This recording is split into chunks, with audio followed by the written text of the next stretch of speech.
What would you say? We've got awareness of level 2, a micro mistake when comboing Renekton, when crashing the wave you didn't back because you wanted to get the wave under tower even though you had teleport, and then we have Herald dying, you weren't aware of Neferi there, and then when she wasn't there, you kind of wasted Flash. What would you say the overarching commonality is? It's kind of like I'm not paying attention to when I'm stronger or weaker than the opponent in terms of like level spikes that are coming up, my health and resources, whether or not they're being strong-sided by their jungler.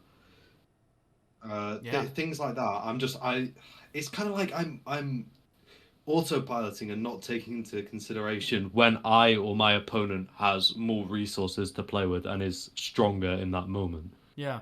It's a game of numbers. It's a game of information. There's no smoke and mirrors in this game. That's the crazy thing, is that if you do the math, there's an answer somewhere underneath all the fog. Like, obviously, there's trick plays and stuff, and there's crazy, you lived with 1 health. But at the end of the day, 85 to 90% of our decisions in this game are all like, no, it's pretty obvious what the results are going to be.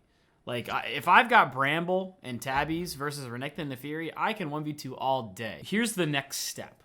What could you do to fix this? It sounds like you isolated the problem as you weren't taking into consideration information that was available to you. So how do you fix that? Like, if you went and played a game right now, are you going to play a game soon?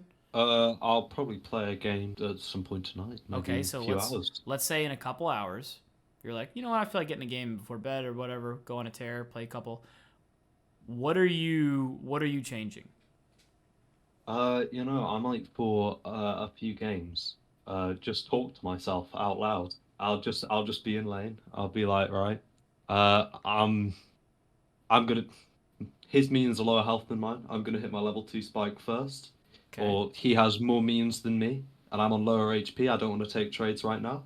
Or Neferi should be clearing upwards because Dragon's down and her Gromp's up. She wants to clear her camps upwards as she did from the start. Mm-hmm. I'm gonna be weak-sided for a bit. Maybe I want to be a little bit worried about a jungle gank coming in. Yeah. And I do find that if I talk to myself about like things that I want to improve on, it's so easy once I'm like actually just making noises from my mouth. Yeah, it's verbalizing. Because it like forces me to pay attention. Well, because you hear it. I can never autopilot. Yeah. I can never autopilot if I'm talking to myself, Well, or else what am I talking about? Yeah, I mean, I autopilot sometimes when I talk, but I talk a lot. So it's like, that's kind of what I did because I played so much competitive in college and stuff like that. I play games, I talk the whole time, and sometimes I can even still autopilot then. But the idea is correct. It's like if your brain, if your ears hear you talking, you'll listen. Or hopefully you do. If you don't listen to yourself, I don't know who you're going to listen to. But that's a great idea. Verbalizing. It's external verbalization. It's saying things out loud so that you can track them with like a certain tempo, a certain cadence. So you said you're going to talk about it. So what things are you going to specifically think about? So you said, let's make a little baby list here. I think the key is verbalizing. You're going to use verbalization to increase awareness. Okay, so basically you're just going to try to talk.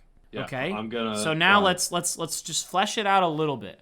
Specifically, because we don't play in these vague terms. Specifically, thinking about your level 2 mistake, your CC chain gank, your time that you should have backed whenever you greeted for wave push and died, the time that you didn't notice Neferi got Herald. These are the 4 things we looked at. Specifically, what things are you gonna think about and talk about out loud?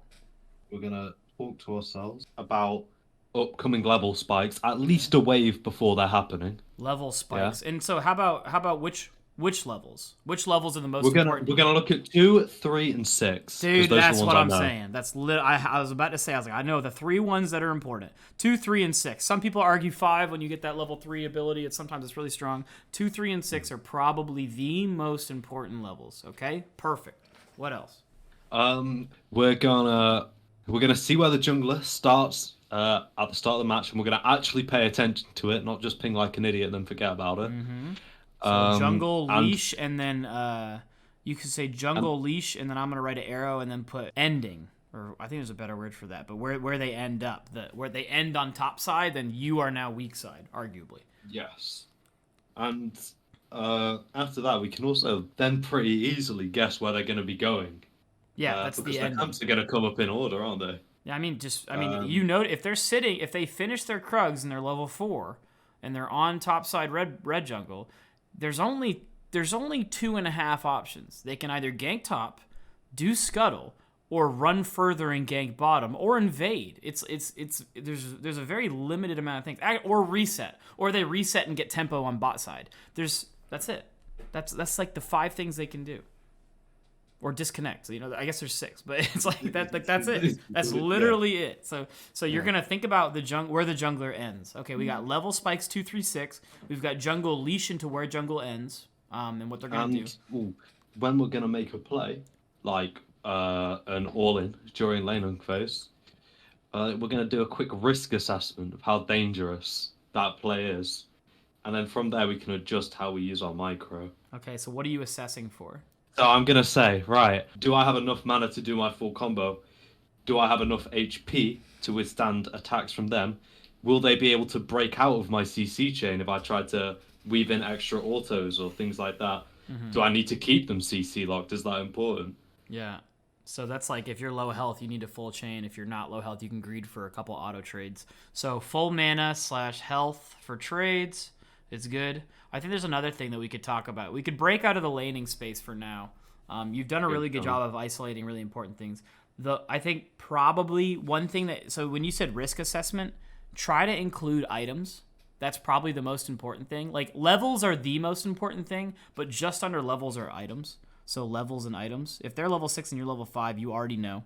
But items are extremely important because the second you hit Bramble and Tabbies and stuff like that, that's a spike for you. The second he gets Sunderer or Gore Drinker or whatever Renekton's buy these days, or Bork, that's a bit of that's a little bit of weight on his side of the fight, So that's kind of another little thing to think about.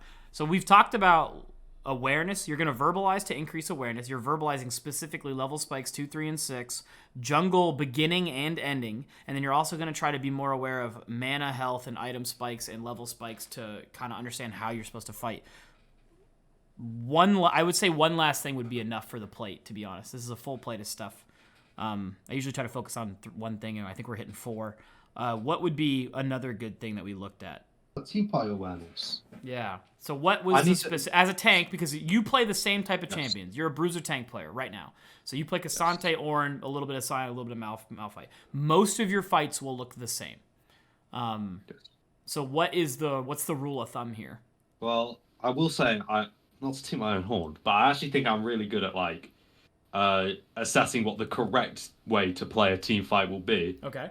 My issue is just doing it, and I never have an issue doing it when the correct way to play a team fight is to just run into the enemy team and kill them all.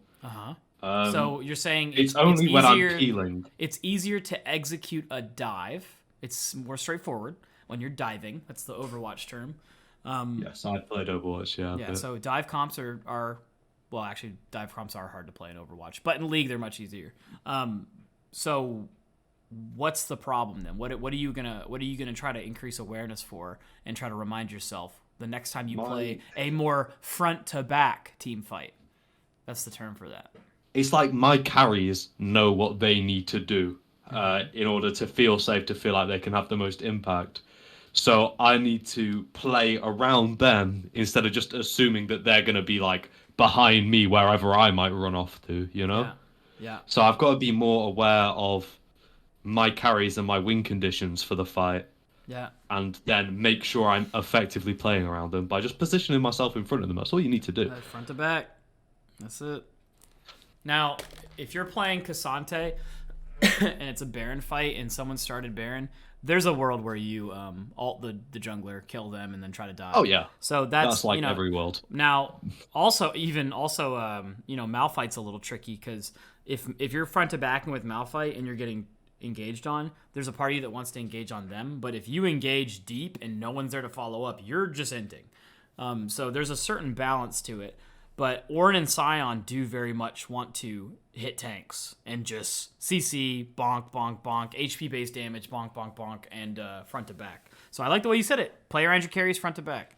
So I would say I'm just gonna type this in our DMs, I guess. This is the recap here.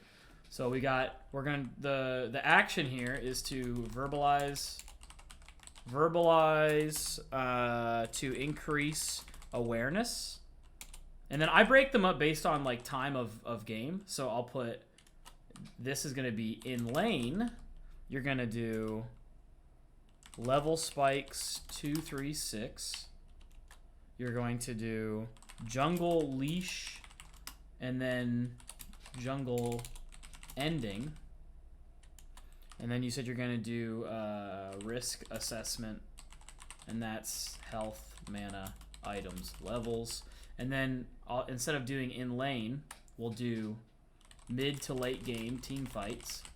The only one that we put on there was how to team fight, which is really like play through, or you said around, I'll use your words, play around your carries, and then in parentheses, front to back. And that's it. So now you've got an absolute heaping amount of information all synthesized down here, and now you just have to say it out loud and pray to God that your fingers follow your brain.